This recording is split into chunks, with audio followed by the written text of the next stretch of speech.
Hey everybody, I'm the Conservative Nerd, and today I'm going to review a bunch of comics, but first I want to review Alters, which is the trans superhero comic.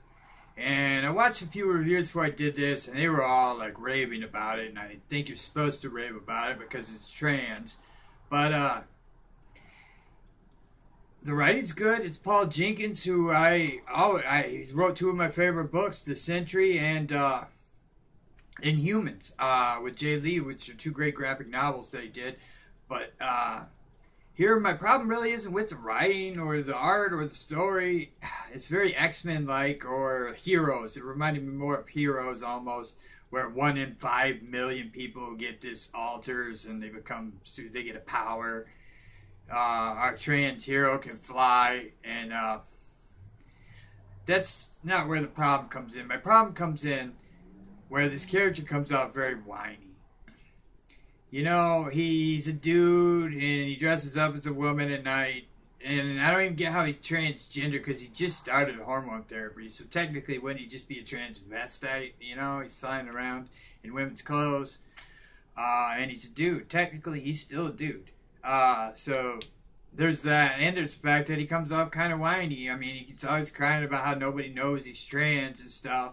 Well, you know, Peter Parker wasn't whined because he almost killed, his uncle died, and he felt like he killed his uncle, died. I mean, that's death right there. The Hulk, if Bruce Banner freaks out, people die. Okay, people die. You're just worrying about your body and how it's not the body that you want. Well, guess what? Most people don't have the body they want, you know, but we're not just going to whine about it. That'd be a great videos.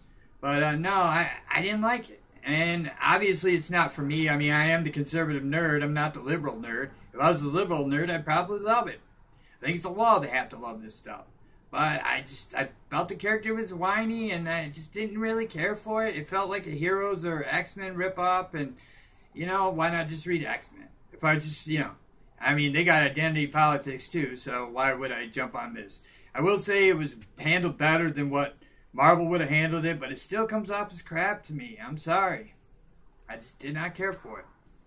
Next up, I read another Aftershock book, Animosity 1, and I was really kind of excited to read this because this is like the animals attack humans, kind of like Zoo, and it looked kind of cool. But then the animals talk, and there's actually a shot in this, a panel of pandas with machine guns. How's that work? They don't have thumbs. How would they pull the triggers? I don't know. It got a little silly for me. The art's beautiful. The art's amazing, but it just got a little silly. When a dog uses a sword to kill a tiger, it's a little silly. And the animals talk, and it felt a little silly to me. Next up, I reviewed Image, 7 to Eternity 1. And this was great. Whoa, this was great. Written by Rick Remender and art by Jerome Opina. And man, Jerome Opina is doing like some of the greatest art I may have ever seen. It almost reminds me of Mark Silvestri, just doing Another Planet. And this is a cool book. The story's it's a little complex, but it ain't bad. It's hard when you jump into a new universe like this, but man, the art alone is worth the price of admission. Man, Jerome Opina is doing some of the greatest art I've seen in a long, long time. 7 to Eternity from Image, man. I give this book a great. This is a good book. Next up, I read Boom, The Woods. James Tynan IV and Artemis Grog was Michael something. It was okay. It was pretty good. I'd give it a good. The art's not great. It's a little cartoony, but the story's kind of good. If you like Lost or something like that, hopefully this makes sense. Unlike Lost, I only read issue 1 so far, but what I read of it was good. It held my attention. A high school filled with people and students and teachers and faculty just ups and gets transported to another planet. And they don't know why, but they're trying to figure it out. And I found it interesting. The first issue was good. Next up, I read Dark Horse's Black Hammer 1, and this was good. This is Golden Age heroes on a planet, and you don't actually know how they got there yet, and it's unveiling why they're there, and they're old now, and this is a good book. I really enjoyed it. It's different. It's It's a different take on superheroes, which if you're doing indie books, I think you really got to do that. And this is how, like, you know, you do that. And this is a good book. If you like superheroes, this is a different look at it. And I really like the art. It's good. I like Black Hammer 1. Next up, I did Dynamite Project Superhero Killer 1. It's readable. I thought it was okay. This is, if you're trying to sell superheroes comics outside of Marvel and DC, this wouldn't be the way to do it. Black Hammer is. This is the opposite of it.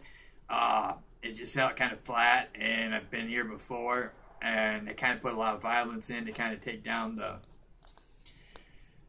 you know, the fact that it's not a Marvel or DC book and you don't know these heroes, but I didn't get into it. I wasn't excited, and I don't think I'd read anymore. Next up, I was kind of pumped for this. IDW's Back to the Future 1. You know, I'm a big Back to the Future fan, you know, but it was readable. It felt like a Saturday morning cartoon of Back to the Future. The story's like the origin of how Marty met Doc Brown. I didn't get that pumped for it. It was okay. It felt Saturday morning cartoonish. If that's what you like, you might like it. I didn't. Next up, I read Valiant's Faith and the Future Force 1. I gave Faith a readable. This, I give a good. This is great. Oh man, this time travel, and even though I didn't really know the characters that well, like, I got into this book, man. This is a good book. It's only got one issue out, and I will be reading more of this. I like this book. It's time travel, and Faith leads a group of superheroes, and it has a twist that I didn't see coming, and I liked it. I liked it a lot. I like how Valiant handles their heroes. Marvel, you could learn something from Faith. You definitely could learn something from Faith. And then last I read Tomboy from Action Lab 1. I really liked their book, Infinite 7. And I really liked Tomboy. A chick book that I didn't really expect to like. I liked it. It was good. Action Labs, the two books I've read from so far have been really good. I recommend Tomboy if you like Kick-Ass and the Hit Girl character, because that's kind of what I felt like with this. Maybe like a little more Punisher-esque, but this was really good. That's what I got for you guys today. Thanks for tuning in.